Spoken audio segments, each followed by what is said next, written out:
हम भी जेल में हुए।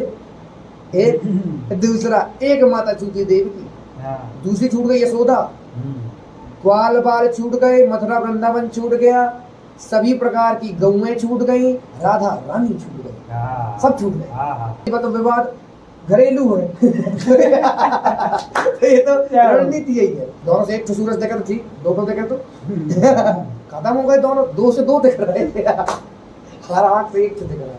तो शंकर जी के तो 3 ठो है, और अगर ढंग से जोड़ा जाए तो 15 ठो है। और रावण को तो रावण के तो कह लगा 10 दूनी 20। भगवान वचनबद्ध है, अगर भगवान अपने भक्त की शरणागति के आने के बाद दया न करे तो उनको उनके पद से हटा दिया जाए। क्या इसको फिर से बोले कि मुझे तो पैदा होने से पहले मुझे मारने की साजिश रच दी गई थी, मेरे से पहले मेरे 6 सगे भाइयों को मार दी, तुम्हारे तो 5 जिंदा है। और तुमसे हम कह रहे हैं कि अभी भी मिल लो, तुम ज्यादा अभिमान में हो, अलग ही परे की प्रतिज्ञा कर लेने वाले। एक बार में वो प्रतिज्ञा करते रहे तो बिजली चमक जाती थी। ये जो अभी दिखाते हैं ना, सच में हुआ था। वो गर्दन काटने नहीं आ रहा, सामने होते हुए तुझे पहचानने दूंगा कितने बड़े पछतावे से मरोगे। क्या बात, भगवान मात्र कष्ट दे के परीक्षा नहीं लेते, स्वर्ग दे के लेते हैं। सत्य है। हाँ, कष्टों में तो उनको याद किया जाता। जो नहीं लड़ना चाह रहा था इनके हाथ से, उनका गांडीव छूट रहा था बार बार, कैसा मारी। और कर्ण का जवाब देते हुए कृष्ण भगवान ने कहा कि तुमको कलंक तो खूब लगाए, तय माता के द्वारा शादी के पहले पुत्र रूप में पैदा हुआ। माता तुम्हारी माता होने के नाते और पतिव्रता स्त्रियों में गिनी जाने वाली महिला होने के नाते तुम बताओ, जो उन्होंने किया पहले बताओ वो उचित था कि अनुचित? भावना में भर के कहोगे अनुचित, कि तुम्हारी क्या गलती थी। लेकिन धर्म की दृष्टि से देखोगे तो उन्होंने बस उस जिस मंत्र को प्राप्त किए थे, उन्होंने मात्र उसका प्रभाव देखा था, और वो प्रभावशाली था ही।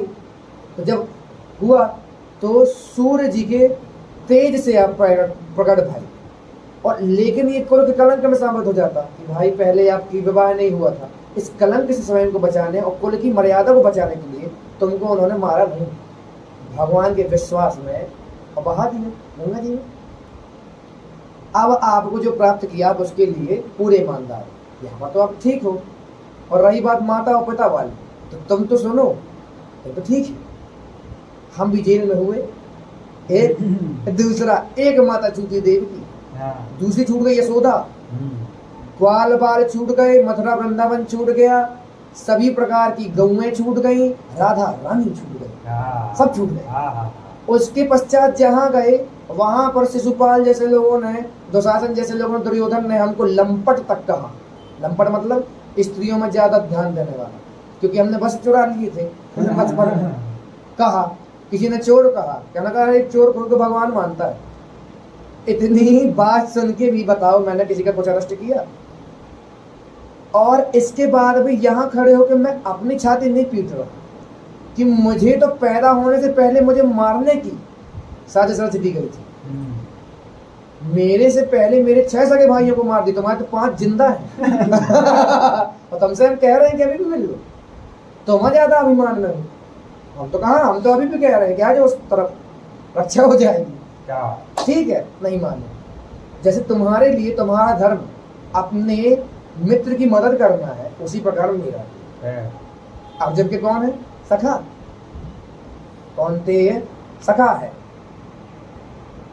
कृष्ण भगवान के। और इसीलिए कृष्ण भगवान ने अपने भगवत स्वरूप को छिपाते हुए और सिर्फ रणनीति के द्वारा युद्ध, महाभारत मात्र रणनीति है, चारों तरफ से रणनीति है। पहली बात तो विवाद घरेलू है। तो ये तो रणनीति यही है। और दूसरी चीज उसका निवारण भी घरेलू है। मतलब राजनीति अगर अति शुद्धता से की जाए तो राजनीति जैसी चीज नहीं है, अति शुद्धता से कर दी जाए तो। कृष्ण भगवान जैसे इसलिए कहा गया है कि विश्व गुरु है कृष्ण जी, इतने बड़े गुरु कि सबसे ज्यादा मोहग्रस्त। एक बार बताओ, तुम्हारे सामने तुम्हारे गुरुजी को लड़वा के वो मरवा दें। दूसरा, तुम्हारे हृदय में इतना सा भी मलाल ना आने दे, तब भगवान। मरवा तो कोई भी दे, लेकिन फिर उसके बाद पछतावा ना हो और धर्म की वृद्धि हो और तुम्हारे गुरु का भी अनिष्ट ना हो। क्या बात। एक बाण से एक ही आंख को भेदने वाला अर्जुन के द्वारा अपने शब्द बाणों से छिदवा दिया। बड़ा वहां सब पुष्प की वर्षा हो रही है, उनको मारने की आदेश हुआ, यहाँ पुष्प की वर्षा हो रही। कभी देखे हो ऐसा? विध्वंस न बनो, इससे ज्ञान मिल गया। अर्थात युद्ध को भी ना करते हुए करने की कला कृष्ण भगवान। और कृष्ण भगवान ने ही कहा है, पूर्ण शरणागति आ जाने पर हे द्रौपदी, मैं एक स्मरण मात्र में आ गया ना, यही बता रहे हैं कि मैं अपनी शरण अर्थात भगवान की शरण में चले जाने पर मात्र महाभारत जैसे युद्ध को भी अत्यंत मोहग्रस्त मन होते हुए दुर्बल सैन्य शक्ति के द्वारा भी परस्पर प्रेम और विश्वास की भावना से बिना शस्त्र के जीता जा सकता है। कृष्ण भगवान ने आजीवन सिर्फ युद्ध में शस्त्र न उठाने की प्रतिज्ञा की। बहुत अच्छा भाव बता रहा हूँ। भीष्म पितामह जी भगवान के बहुत बड़े भक्त थे। कृष्ण भगवान बहुत बड़े भक्त थे, सबको जानते थे। गंगापुत्र और महान भीषण प्रतिज्ञा, क्योंकि उनकी प्रतिज्ञा बड़ी भीषण रहती थी, इसलिए उनका नाम था भीष्म। बहुत मतलब अलग ही परे की प्रतिज्ञा कर लेने वाली। एक बार में वो प्रतिज्ञा करते रहे तो बिजली चमक जाती थी। ये जो अभी दिखाते हैं ना, सच में हुआ था। तो प्रयास करते कि वैसे ही माहौल बना पाए, दिख ही सकते हैं। वो कृष्ण भगवान का संपूर्ण स्वरूप तो खैर कोई नहीं जानता, लेकिन इतना जानते थे कि ये भगवान है, इसीलिए वो लड़ रहे थे। और उन्होंने इस बात को जानते हुए कि कृष्ण भगवान ने संकल्प लिया कि शस्त्र ना उठाऊंगा, उन्होंने कहा कि मैं तो आपसे उठवा लूंगा। तो इसका हम ये कथा इसलिए बता रहा हूं कि आप इस बात पे विश्वास करें कि शरणागति आने के बाद कैसे भगवान मदद करते हो, क्यों वचनबद्ध है भगवान वचनबद्ध है। अगर भगवान अपने भक्त की शरणागति के आने के बाद दया न करे तो उनको उनके पद से हटा दिया जाए। जय श्री राम। फिर से बोलिए। अगर भगवान जी अपने भक्त को अपनी शरण में आया हुआ देखकर समर्पण भाव से उसकी रक्षा न करें तो भगवान को भगवान के पद से हटा दिया जाएगा। जय हो जय हो जय। क्योंकि भगवान वास्तव में वही है जो सच्चा भक्त है। सच्चा भक्त ही है भगवान। जब भगवान अपने भक्तों की भक्ति कर लेते वो ही भक्ति करके बताते हैं कि ऐसे भक्ति करना, तब ना आदमी जाना कि कैसे करना है। तो इसीलिए शंकर जी विष्णु जी को अपना आराध्य मान के आपको सिखा रहे हैं कि भक्ति ऐसे, और विष्णु जी अपने शंकर जी को आराध्य मान के ऐसे सिखा रहे, और शंकर जी विष्णु जी को विष्णु जी के दास बन के दिखा रहे, और विष्णु जी शंकर जी के दास बन, अर्थात दोनों ही हरि और हर एक हैं। और एक दो होके आपस में प्रेम कैसे बनाया जाए ये बता रहे हैं। अपन को समझ में नहीं आ रहा। अपन लोग कौन बड़ा कौन छोटा में फंस गए। दोनों आंख से एक जैसा दिखता है, लेकिन फिर भी दोनों ही चाहिए, एक तो फोड़ ना लेंगे। इसी प्रकार दोनों से अगर दो भगवान दिख रहे फिर भी दोनों खराब ही माने जाए, दृष्टि दोष। दोनों से एक दिख रहा है जब तक तो दोनों आंख सही है। दोनों से एक तो सूरज दिखे तो ठीक, दो को दिखे तो खत्म हो गए दोनों। दो से दो दिख रहे हर आंख से एक से दिख रहा है। तो शंकर जी को तो 3 ठो है, और अगर ढंग से जोड़ा जाए तो 15 ठो है। और रावण को तो रावण के तो कह लगा 10 दूनी 20, 10 ठो सिर, 9 ठो एक सिर पे भारी, 9 सिर एक सिर पे भारी। अर्थात आपके 9 नकारात्मक विचार एक सकारात्मक विचार का हरण करने का हमेशा प्रयास करते हैं। लेकिन अगर आप उस मस्तिष्क को भगवान की शरण में सौंप दो तो सिर्फ एक मस्तिष्क के सम्मान हुआ है, जिसमें रावण के द्वारा शंकर जी की भक्ति समाई थी। उसी को काट के रामचंद्र जी ने प्रायश्चित रूप से फिर से वनवास भोगा। ये किसी को नहीं पता, ये गुप्त रहस्य है कि रामचंद्र जी ने रावण को मारने के बाद प्रायश्चित रूप से फिर से अपना वनवास काल किया है तप में उन्होंने। क्योंकि वो ब्रह्म हत्या लगी, एक भक्त हत्या लगी, 2 आराध्य के भक्त को मारे, 3 और ज्ञानी को मारे। ज्ञानी तो इस प्रकार तो अहंकार सिर्फ बताने के लिए था। अगर रावण क्योंकि द्वारपाल तो आए विष्णु जी के वैकुंठ के जय बजय, तो ये किसी का भी चरित्र उनके पूर्व जन्म से होता है। भगवान के द्वारा की गई लीला उनके पूर्व की कथाओं से संबंधित होती है। अर्थात कृष्ण भगवान जो कह गए हैं वो मानो, क्योंकि त्रेता में रामचंद्र जी ने कहा था मैं आऊंगा तो कृष्ण बन के आए। कृष्ण जी ने आकर कलयुग में कहा है कि मैं आऊंगा, और जब बढ़ेगा वो जब गौ, ब्राह्मण, शास्त्र इनकी रक्षा की बात आ जाएगी तो मैं आऊंगा और मेरे दर्शन से लाभ तो प्राप्त होंगे ही उनको जिनको मेरे दर्शन चाहिए। लेकिन जो विपरीत अवस्था में है, सबसे बड़ा वो, मैं गर्दन काटने नहीं आ रहा, सामने होते हुए तुझे पहचानने दूंगा, कितने बड़े पछतावे से मरोगे। क्या बात, भगवान मात्र कष्ट दे के परीक्षा नहीं लेते, स्वर्ग दे के लेते हैं, हाँ, सत्य है। हाँ, कष्टों में तो उनको याद किया जाता है। स्वर्ग के राजा इंद्र, बताओ कब नाम जप थे, स्वर्ग का इंद्र भी मनुष्य योनि नहीं प्राप्त कर सकते।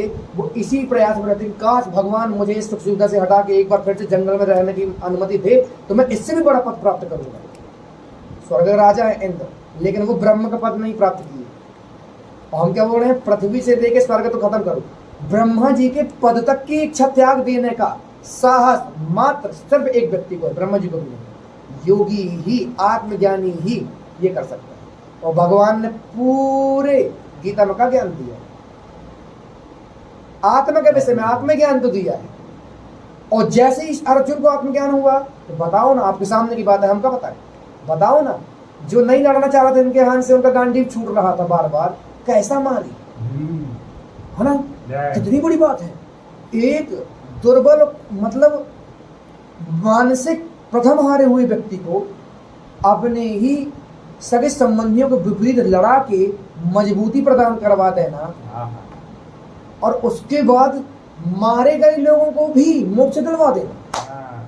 सबसे बड़ी बात क्या है, महाभारत के युद्ध के सभी लोगों को मोक्ष मिला, कौरव को भी मिला था, पांडव को भी, हिडम्बनासुर को भी मिला रहा, हिडिम्बा का भी मिला रहा। अब खाटू श्याम तो भगवान ही बन गए। तो आप समझो इस बात को कि भगवान की मौजूदगी में उनकी बात मान लें आप, और इसीलिए भगवान ने श्रीमद् भागवत गीता को कहा ताकि इसका लाभ कलयुग में लिया जाए, और तब तक जब तक कि बचाए जा सकता तब तक बचाए। भगवान का कई लोगों ने क्या बताया पता है, अच्छी बात तो है, खूब पाप करेंगे ताकि जल्दी कल किया है तो जल्दी दर्शन मिले।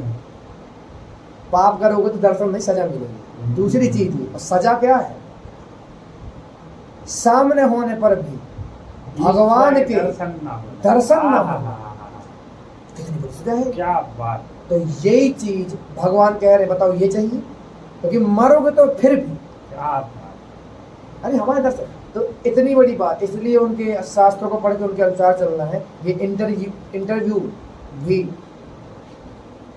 व्यूअर्स और पैसा इकट्ठा करने का माध्यम नहीं बनना चाहिए, नहीं तो ये चर्चाएं मनोरंजन के तौर पे हो गई मानी जाएंगी, तो इससे लाभ कोई नहीं होगा। तो हम तो कहते हैं हम कर रहे हैं लाभ, आप ले लो, बाकी इनको समझ में आएगा तो करेंगे, ये तो भाड़ में जाएंगे। जय श्री माता सीताराम। जय हो।